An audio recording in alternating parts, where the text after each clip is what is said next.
You are running with the Devils, and a tough one in Utah over the weekend. The Sun Devils fall to the BYU Cougars 27-17 with their first defeat on the season.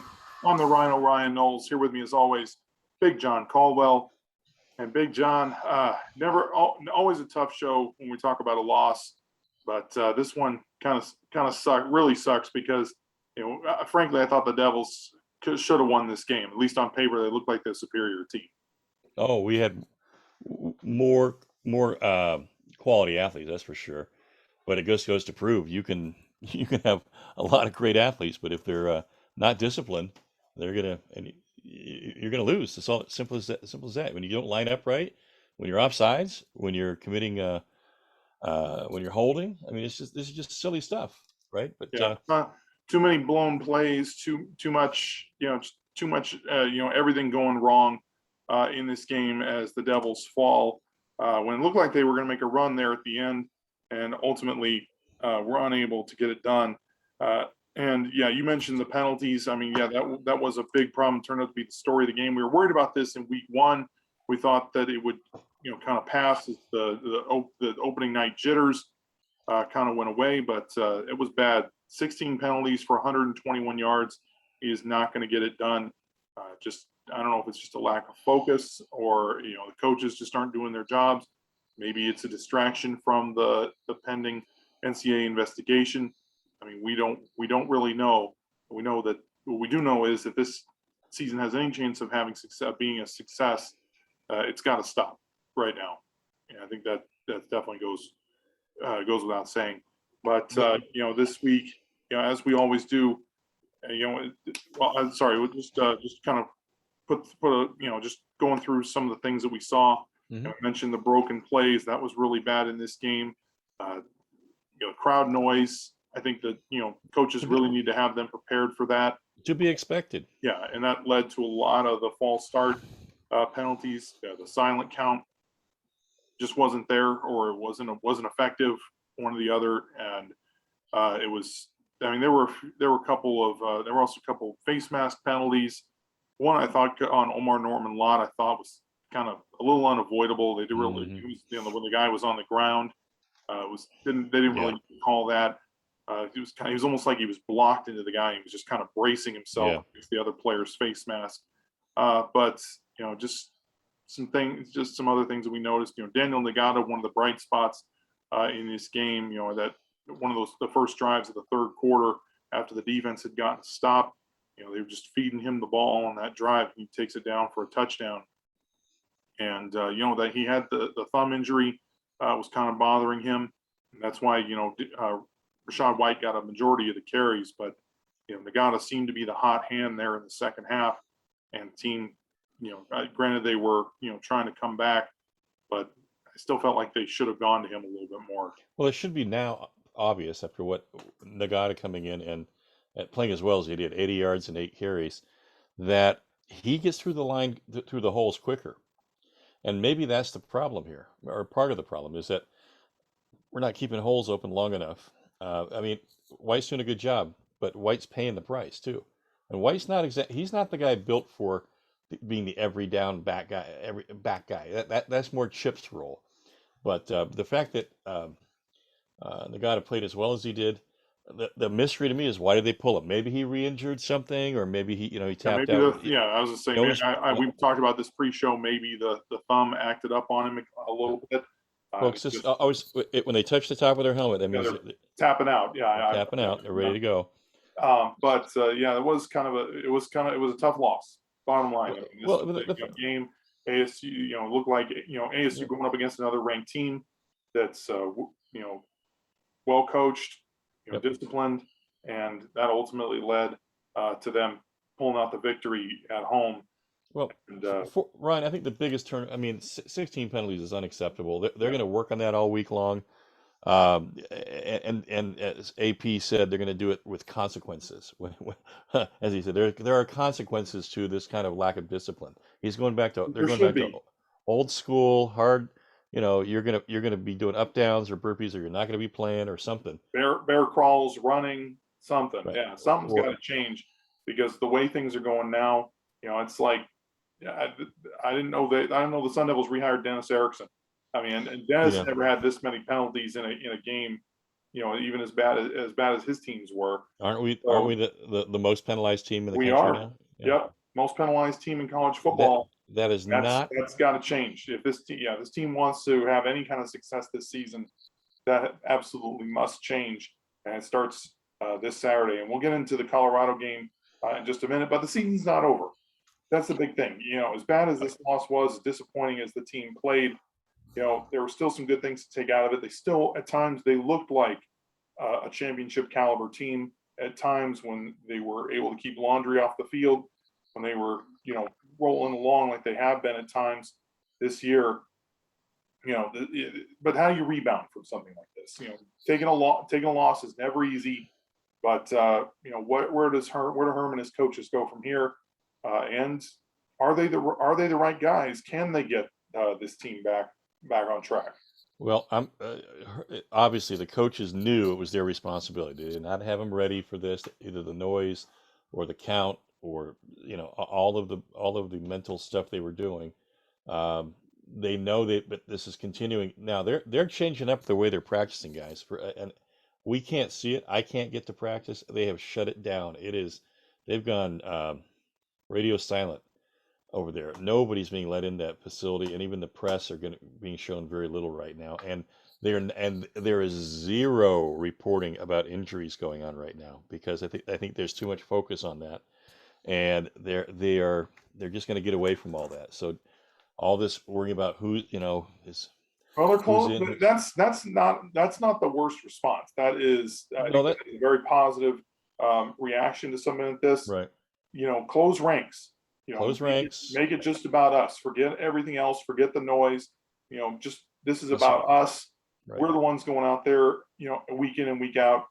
It's on us to right the ship, and closing ranks, circling the wagons, and making it all about the team, and forgetting all the noise and the circus around them.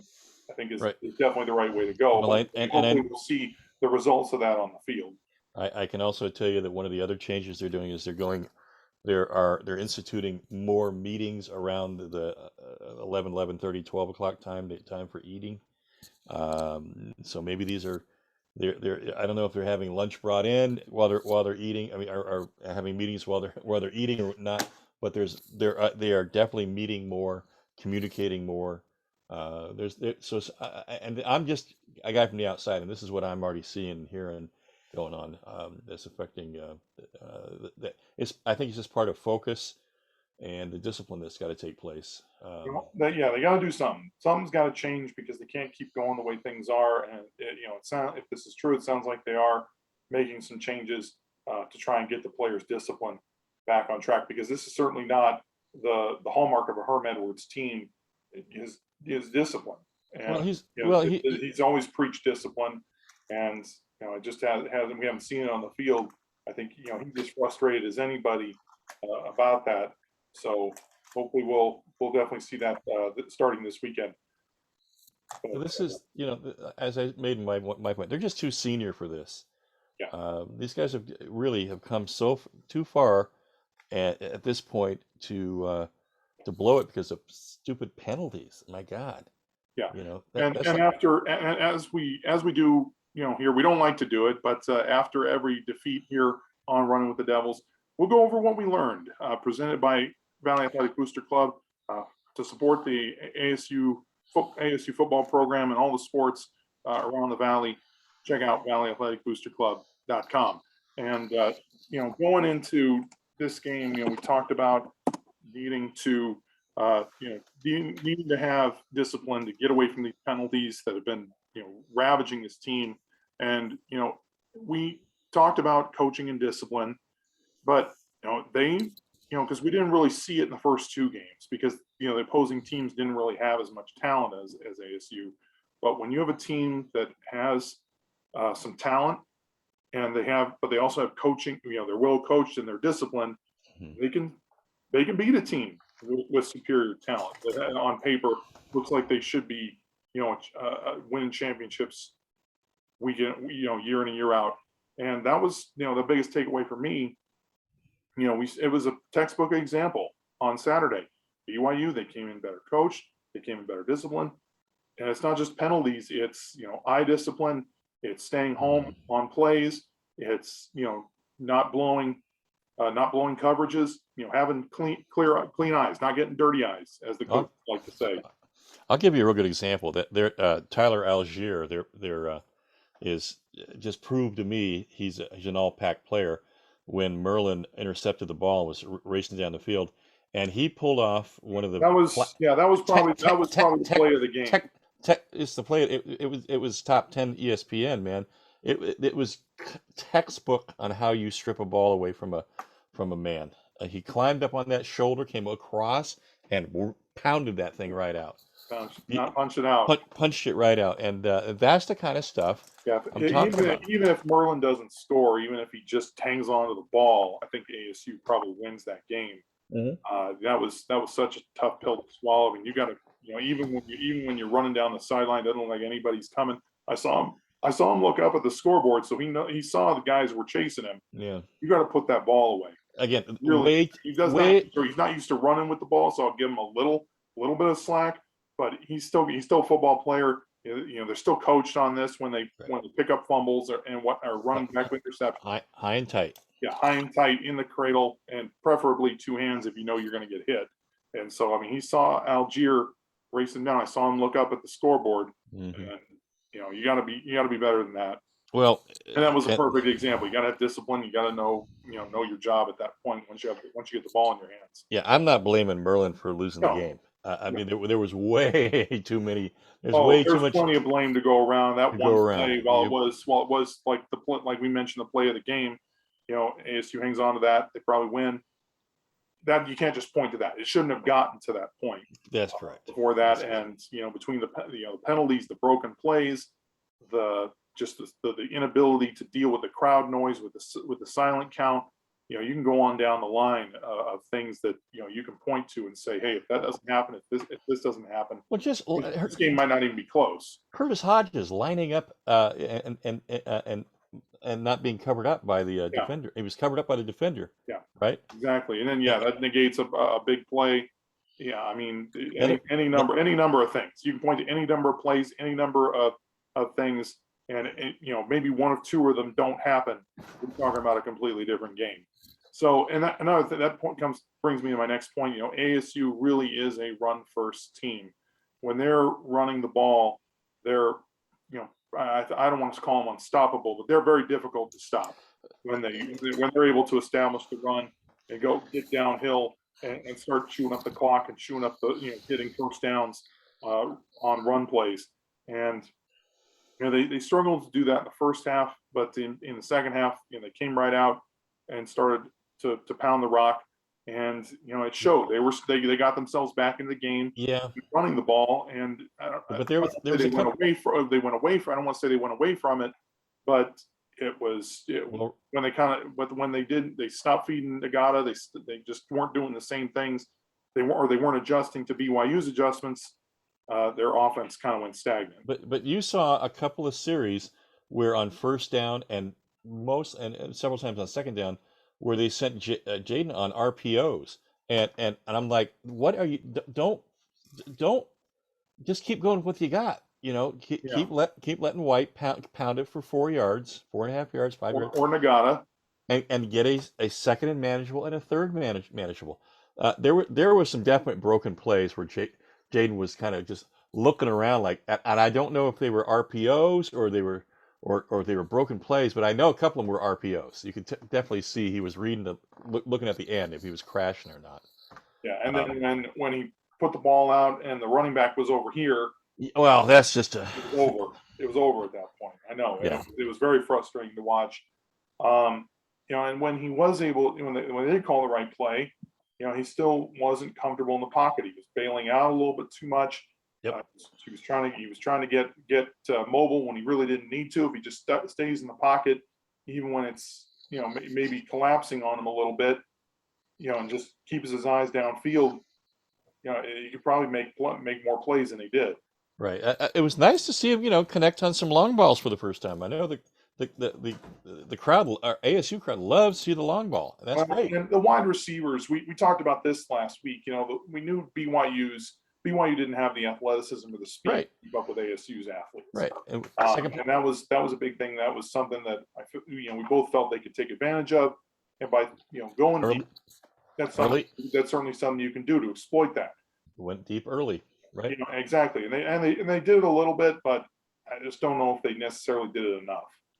I think it was if you have you always try to pull out plums and stuff like it and find positives. The fact that we blew the special teams play and hadn't scored 7 right, but we kept our composure. We came right back down and drove. The opening kickoff definitely got the team off script.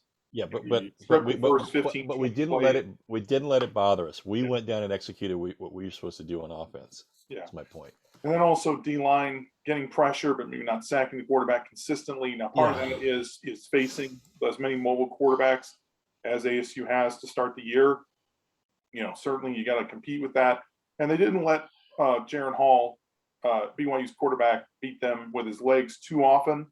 One time he did a couple times. But you still have to see them get a little more pressure than they did. Still getting. They're still doing very well. They're getting pressure on average 45% of the time, which is one of the best in the nation. Mm-hmm. But you still have to see them, see that pressure translate into sacks or potentially turnovers. I mean, Ryan, let me ask you this: Do you dare start going away from what seems like it's working, but even though we lost? And start stepping up the rushes. But we didn't lose strictly because of the pass rush necessarily. We get a little more pressure on the quarterback. Maybe they force some turnovers. I mean, that could certainly be the case, but I don't think you go away from what you're doing until it's just straight up not working anymore. Yeah, and I haven't seen that happen as of yet. I don't think that it's not to the point where you're completely ineffective with what you're doing. I think they've been able to get pressure with 3, 4, 5 guys up front. Granted, that could change a little bit with another one of your top pass rushers going down for the season in Trevez Moore. But let's see how these young guys step up. See what Anthony Cooper, Joe Moore, and company can do with more reps. And if you're not able to get if it changes, if you're not able to get more pressure at that point, maybe then you do start blitzing a little bit more with the linebackers. I was impressed with Omar Norman Lott. I thought he did a great job. Yeah, it was good to see him get out there. We rave about him on this show, and because he's one of our guys, one of our he's players. So blindingly quick, folks. He's just head and shoulders. At the D tackle position. Yeah, he's really fun to watch when he's getting his reps out there, and I'm really looking forward to seeing how he progresses in the system. And he definitely made some plays on Saturday. Definitely like to see him continue to develop. So that'll do it for what we learned, presented by the Valley Athletic Booster Club. Check out valleyathleticboosterclub.com. And now, just kind of talking, I asked whether, with the issues that they've had with the penalties, where do the Devils go from here? How do they right the ship? I think that Herm is still the right coach for this team. I've heard some rumblings that maybe he isn't. Maybe this between the recruiting scandal and things the way this season has played out so far with the lack of discipline. Is he still the right coach for this team? Can he be the one to right the ship and still turn this into a positive season? Well, I look at what he's surrounded himself with. He's always, since he got here, he's played the CEO role, and he's delegated everything to his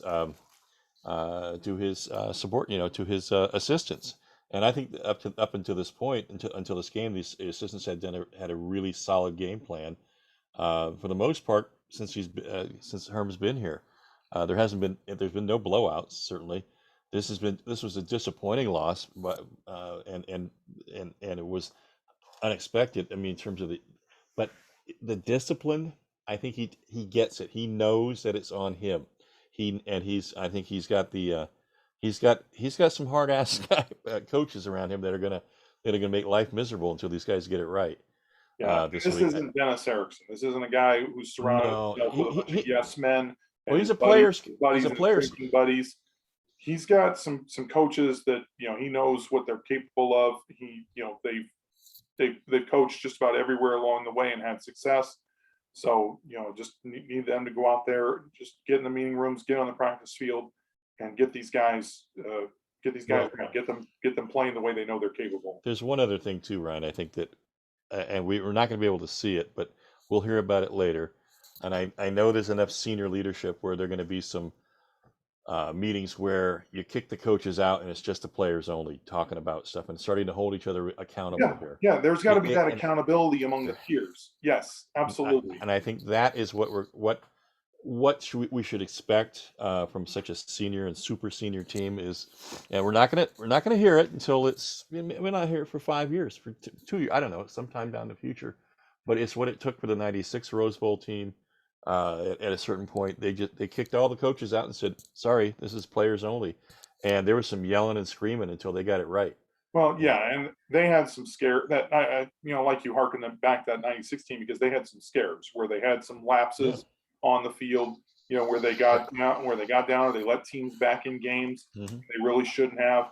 That opener against Washington comes to mind where they had that big lead in the fourth quarter, right, having to kick a field goal just to win it at the end of regulation. You get down against USC and UCLA. Those were two very, very tough games. They were ultimately able to come back and win, but I think the team probably that '96 team probably felt they were good enough. It didn't have to get to that point. Well, they lost 77-14 the prior year. 28 to Nebraska, yeah, right? 28, excuse to Nebraska, and I think that that was weighing on them. They were not going to let that happen again. They were. Yeah, so and I'm hoping this year's team kind of takes a similar attitude toward the BYU game. That's my point. We're not going to beat ourselves. This isn't going to happen again. Let's get focused, get together, and work together amongst each other to make sure that doesn't happen again. I think that's got to be the mindset and the mentality among the players. Yeah, and based on what I've seen at practice, and you can see it on the sidelines, folks. But in the pregame, Lucas is definitely that guy to pull it together, and he'll raise his voice and make sure people are being held accountable. So I'm counting on Chase. And Chase, if you're listening to this, please take the opportunity to bring your brothers together and don't leave that room until it's sorted out. Yeah, and I think that's got to be the mentality. Definitely, there's got to be an accountability among each other. Right. That was something that great teams tend to have. They have great leaders in the locker room amongst the players because you can get tired of a coach getting in your face about something, but if one of your brothers does it, it rings differently in your head. And that's right. It will take a little more notice than if it's just one of your coaches, repeating the same thing that you heard before. So hopefully that'll be the mentality that they take. Hopefully that'll be, and it'll start this week. I think this is a good get right game at home. Your conference opener. Herm has never won the Pac-12 conference opener in 3 years that he's been here. He's never won the conference opener. So that's something that's absolutely got to change this weekend as we get into the Colorado game coming up this Saturday.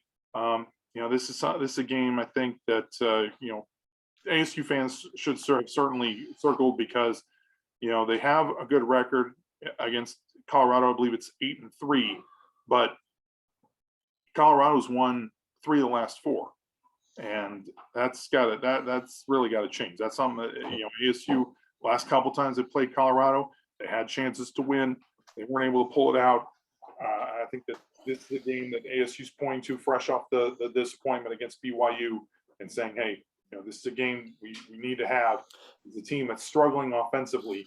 Let's kick them while they're down and not let them get right against us.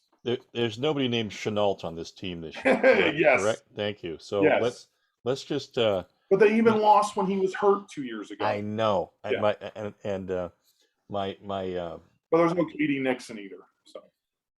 two great college football players. Yes.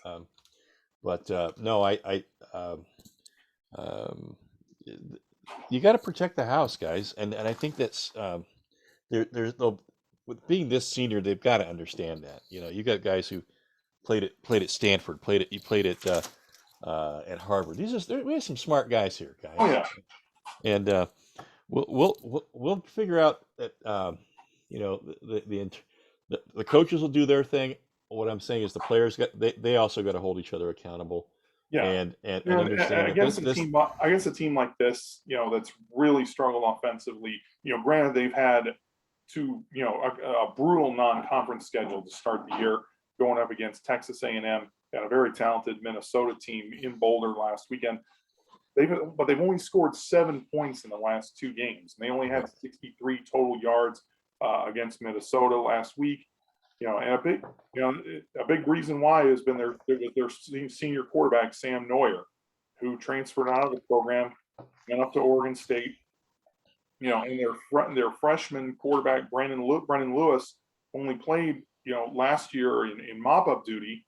Has really struggled to get going here. I mean, he might be the guy of the future, but right now, he's a dual threat guy. He's passed for about 55% on the year, 31 of 56, 256 yards, a touchdown, interception, and 93 rushing yards. But that's over the course of 3 games. So those are very menial stats, very anemic stats. And freshman quarter, you light a freshman quarterback up a couple of times, and you're going to get into his head, get into his psyche. Exactly. And I just think that's got to be part of the game plan going in is let's get to this guy early, let's disrupt him, let's make him dirty. Yeah, even though he's a dual threat, I think you can pin your ears back and come after him a little bit. Because that's what I saw. And especially with the way Colorado's offensive line has played, they have not been very good in pass protection. I mean, this team isn't even averaging 100 yards a game passing. So, all the more reason for your pass rush on passing downs to get after it and come after Lewis with everything they've got. But so they are certainly a run team, and they have one of the best running backs in the conference in Jarek Broussard. He's already amassed 153 yards and 2 touchdowns. Had almost 900 yards rushing and 5 touchdowns in just 6 games last year. Good enough to be named Pac-12 Offensive Player of the Year in 2020. And he's still got a lot of. He's still very tough to bring down. He's very quick. He's got some twitch to him. He can be just about anything you want. I mean, he's not a great receiver out of the backfield, but when he gets the ball in his hands, very rarely does that first guy bring him down. He runs big, even though he's only about 5'10", 5'11". Right, but he runs angry, is what I get. That's my observation. But he's twitchy, but he can also be that one cut and go guy. He is really a workhorse, and he can run in a lot of different ways. And he's tough to bring down. So he's definitely going to be the focal point, I feel like, for the team this week. Now they do have a lot of talent at the receivers. Dimitri Stanley's a guy who's been there a long time. Brendan Rice, a familiar name to people here in Arizona. He went to Chandler High School, the son of Jerry Rice. And a newcomer, Daniel Arias, has had he's been part of the rotation, been pretty solid so far this year, as has tight end Brady Russell. But they really haven't had chances with the way the quarterback play has been. None of them have. Their leading receiver only has 6 receptions, and none of them have more than about 45, 46 yards on the season. So this is just an anemic offense right now that has really struggled to get going. So it's going to be on ASU's defense to keep them down, keep them, playing at this menial level that they have so thus far, and kind of get their mojo back a little bit going into Pac-12 play. Yeah, I'm looking at their depth chart and where some of these kids have played and how much they played. It ain't going to be pretty, folks, if they have to start substituting and or there's an injury. They're very paper thin on the. And their backup quarterback is a true freshman. Brendan Lewis is basically a redshirt freshman. Drew Carter did get in against in that blowout against Minnesota last week, but he wasn't very effective either. So look for Lewis to get a majority of the snaps. Hopefully the Devils can get after him. and put him on the ground because, like you mentioned, if you can get after him, get in his head, maybe force him into some bad throws, you can certainly take advantage. I stand corrected. There, Chenault is the backup X receiver. That's the brother, Oh, the the Chenault, fresh the other Chenault, the back, yeah, the brother. Levante, yeah. Yeah. He's Okay. he's a Yeah, I red. forgot he was on the team, but he Yep. hasn't even shown up on the stat sheet really No, he hasn't. this year. So I He, mean, he really hasn't been a factor in anything that they've done this year. I mean, Dimitri Stanley feels like he's been there 10 years. yeah, Like just like he's their leader on defense, Nate Landman. It seems like he's been there a decade. yeah. So again, this is still an offense with some talent to it, but because of their struggles at the quarterback position, they really haven't been able to get anything going thus far. I mean, they did put up 35 points in the opener, but that was against Northern Colorado. So as long as ASU, continue, watches that Texas A&M, watches that Minnesota film, sees what those teams did, and is able to kind of duplicate that and keep Colorado from finding its groove, ASU should be able to come out with a victory on Saturday. Yeah. Let's talk So about moving defense. on to the defense, this is a team that has looked really good at times. I mean, they didn't look great against Minnesota last week, but before last week when they gave up 30 points, they'd only given up 13 points to Northern Colorado and Texas A&M. Excuse me, 16 points to Northern Colorado and Texas A&M. They were really able to shut down the Aggies offense in week 2, which was a big surprise. They almost pulled off that upset in Denver. And a big reason why has been that I mentioned him, Nate Landman, the veteran, the senior. He's been, manning that linebacker position, it feels like, for 8 years now. Yep. 27 tackles, 5 tackles for loss, 3 pass deflections, and a forced fumble this year. Yeah, he's the Mike linebacker, folks. He's one of those tackling machine linebackers. Yep. The Devils always seem to come up against every week, and he's a legitimate threat at that linebacker spot. Yes, he's very good. 6'3", very sound tackler. Very disciplined. Not going to make a ton of mistakes. He's the quarterback on that defense. He's going to make all the calls. He kind of reminds me of the kid from Cal a few years, 2 years ago, who Weaver. Yeah. Yeah. So very just a guy who finds himself around the football, knows football. Just does a lot of things well. Can drop into coverage. Can also blitz. So he's certainly somebody you got a game plan. You got to know where if you're Jaden Daniels, you got to know where he is at all times. And staying with the linebackers, Guy Thomas is another guy who's paired with Landman and has been very effective this year. 18 tackles, 2 tackles for loss, and a sack. Coming over from Nebraska, he's been very successful in this defense thus far. And then, go ahead. In the secondary, Mekhi Blackman has kind of been their best corner thus far. 9 tackles. He's got the team's only interception on the year, 2 pass deflections, and a fumble recovery. And then on the D line, I mean, they've had trouble, with teams they put up over 340 opponents have put up over 340 yards thus far this year. But Naeem Rodman has been having a nice year. 3 tackles for loss, 1.5 sacks. Sophomore. I think he's a D tackle. He is a D playing very well. Yeah, he is a 6'2", 305. He's a Warren Sapp, but he is he's a tackle sophomore. Probably not the athlete Sapp is, but no, but comes from St. John Bosco, good program. Oh yeah, that's a great program out there in California. Yeah. I mean, like I said, talent on both sides of the ball for this Colorado team. Carl Durrell, only in his 2nd year. He's a really good coach. He, of course, took that 2005 UCLA team to a 10-win season, but ultimately he was let go a couple years later. He's one of those coaches that has always had success as a position coach and as a coordinator. Hasn't really found success as a head coach. Kind of think that Colorado's hoping that now he's a little bit older. He's not just one of those young buck up and coming coaches anymore. He's had some seasoning. He's had some experience. They're hoping that he can kind of be that guy in Boulder to take them to the success that Mike McIntyre did.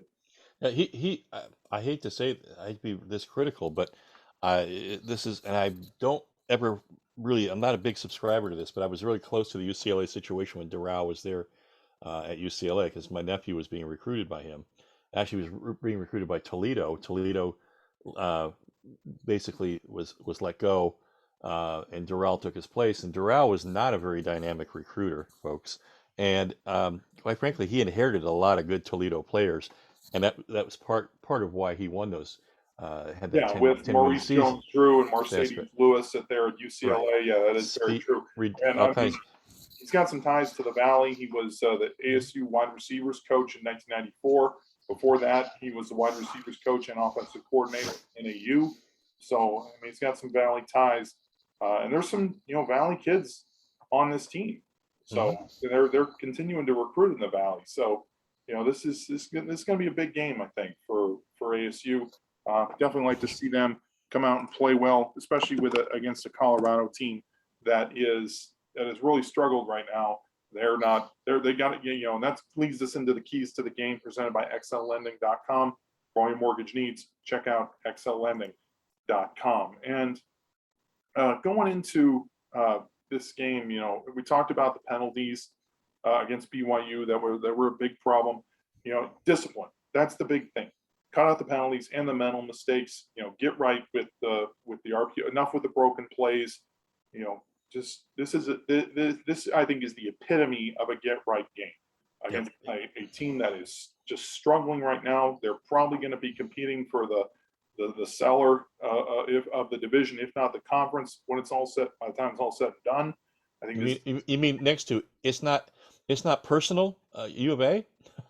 It's not No, personal. Hashtag. but I think that this is still a team in your division, a team that you need to beat, especially with the way that they're scuffling right now. I Yeah. mean, they came in, they had a brutal non-conference schedule. Now they're going into Pac-12 play against an ASU team that's really looking to come around, to get out of the funk that they find themselves in.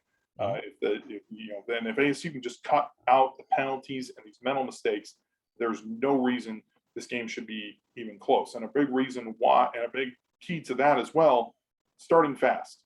For whatever reason, ASU has been slow to start in all three games thus far this year. They've been able to, by halftime or so, kind of make some adjustments and get right. But you can't fumble the opening kickoff against this team. I mean, you can't, make a lot of the same mistakes. Turn the ball over in the red zone. You can't do those kinds of things week in and week out and still expect to win. Right. Against this team, you give them, too many opportunities. They can upset you in your place. So start fast, kick the Buffs while they're down. Don't give them any confidence because they're scuffling right now. They are not playing very well. Keep it that way. I think that's got to be the mindset going into this game, and starting fast, putting points on the board on the first drive, and getting off the field early on defense is definitely going to translate into a victory.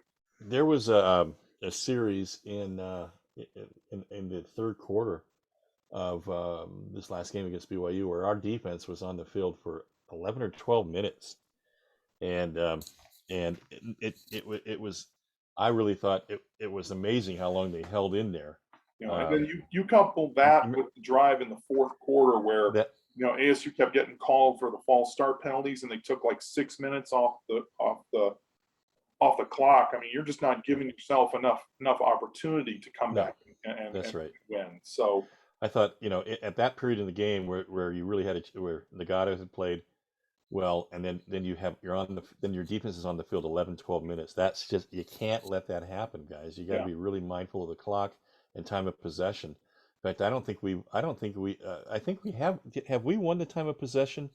I think we have barely. That's correct. In all three games. I think we won. I think we won it by like 5 minutes Yeah. against BYU. I know we controlled it quite a bit against Southern Utah and UNLV, Yeah. but it was still won the time possession by like 5 minutes. But again, big reason why was we had that 6 minute drive where we didn't go anywhere That's in right. the fourth Yeah. quarter, and it just spiraled at one point, and that can't happen. So Well, and it's real similar, to starting fast and staying and discipline is ball control. You yes, can't. We're in pack play now. The turnovers are magnified now in definitely. the way I look at things, and four turnovers against against a quality team. against UCLA or SC this year, you're going to pay. Those are going to be turned into points. So Definitely. we have to be mindful of the turnover game. We have to win the turnover game. I'm not saying they can't happen. I'm not saying a play like, but you don't let an inexperienced, fast guy run the ball out of, on kickoff. Give it to somebody who maybe I don't care if he's a little slower, but he knows how to take a hit or he knows how to take a fall. He's not going to cough up the ball. Right. And then it was obvious we'd had two healthy running backs. Don't hold them back. Don't even though the guy's thumb was hurt, the kid proved it wasn't that bad. So just run them until they concede, till they throw the white flag up. The BYU game, I think, proved something that we already kind of knew to begin with, that this is a run first team. Yeah. They're gonna have to run the ball to have success and hopefully set up the pass. And hopefully, you're able to get Chip Trainum back this week and have three healthy running backs against the Buffaloes. And yeah, you're going to have to feed them. You absolutely have to give them the ball, and that goes back to ball control. If you can continually get first downs by running the ball, you're going to force the defense to come up. You're going to set up the play action, and then you'll be able to hit the ball deep, hit those deep balls. So the run game has absolutely got to be there this week, and I think it can be. I mean, this is a defense that gave up, like, I think 130 yards to Minnesota's backup running back. Their starter Ibrahim, I think his name is out for the year. So they gave up 130 yards to Minnesota's backup running back.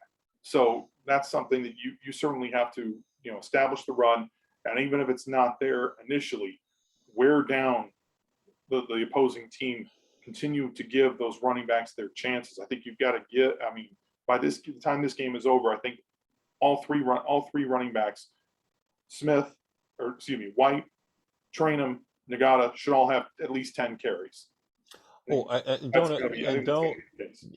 so my question is, where you can't deny Jaden's legs, so you want to have him around 5 carries? Well, you can run the RPO and give him opportunities to run the ball, but I mean, the quarterback running back got to be on the same page with the direction that they're going.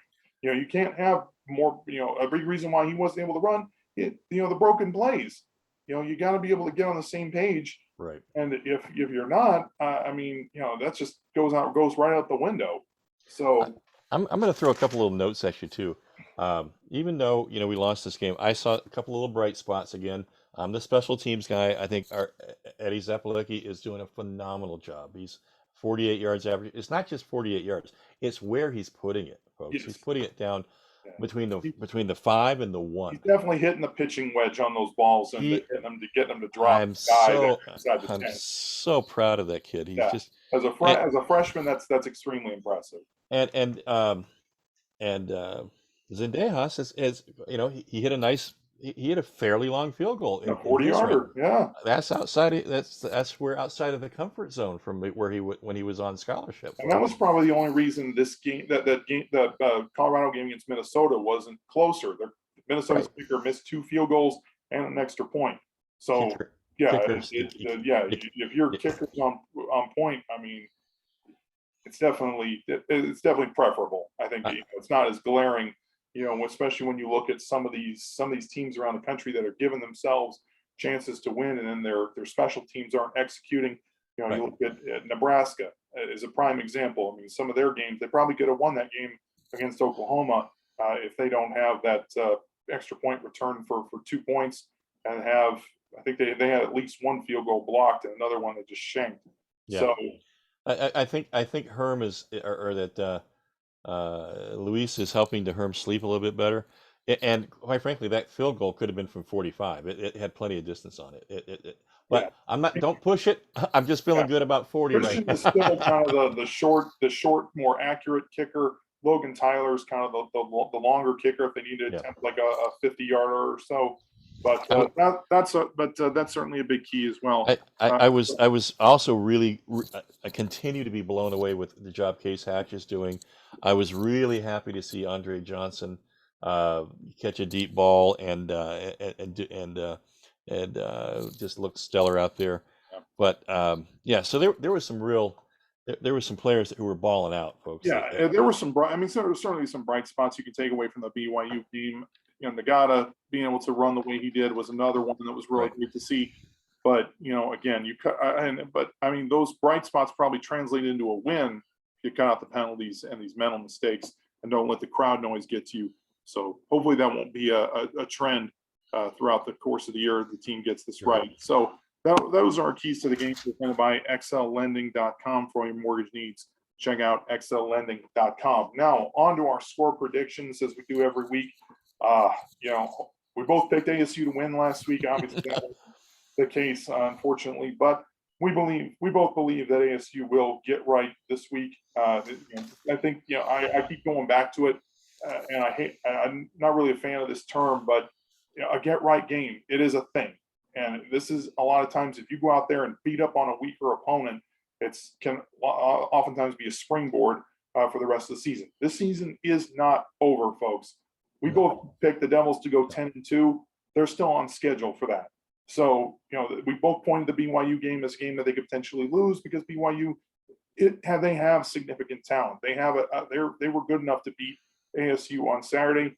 ASU doesn't beat themselves; it's a different story. But that's how the domino falls. But we both believe ASU will win this week. I'm going 34-13.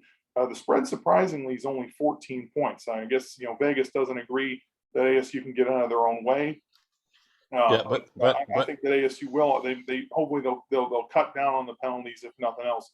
At least not have 16 this week. I didn't do this on purpose, but I looked up the over under is 44 and a half. So I'm right there. But yes, I think they'll beat the spread. If I just gone with my gut on NAU, folks, I swear I kept telling everybody all week. My heart was saying NAU, and I wasn't wrong. They were ready for that game, but that was really great to see. If nothing else, at least we didn't lose to NAU. No, and I look at this. That night we may have lost, but we were all lumberjacks that night. Okay, yes. But yeah. No, I like the Devils 30-14. I don't think we're gonna get to 40. I think we're still trying to calibrate for 40. If we get to 40, I'm going to feel a lot better going to UCLA because you're going to really have to put the pedal down on the UCLA folks. This is true, and that's kind of been Herm's goal all year long. It's been to average 40 points. Still haven't made it there this year, but defense has been playing pretty well. Yeah. I'll give you one more prediction too. If ASU gets 3 or more sacks and forces 2 or more turnovers, they'll win this game. If the turnover ratio, if they win it by 2. Yeah, if they force at least 2 turnovers and don't turn the ball over, or maybe just turn it over once. Okay, so plus 2. And if that one turnover does not lead to points, ASU will win this game. I can guarantee that. So I like that. That'll do it for this week on Running with the Devils. As always, we thank you for tuning in. We're big fans of you. We appreciate you guys tuning in, and it's never fun to talk about a loss, but it's promising to talk about a win, and that's what we hope to have on next week's episode to talk about. So for Big John Caldwell, I'm the Rhino Ryan Knowles. Say good night. Forks up. Forks up. Forks up.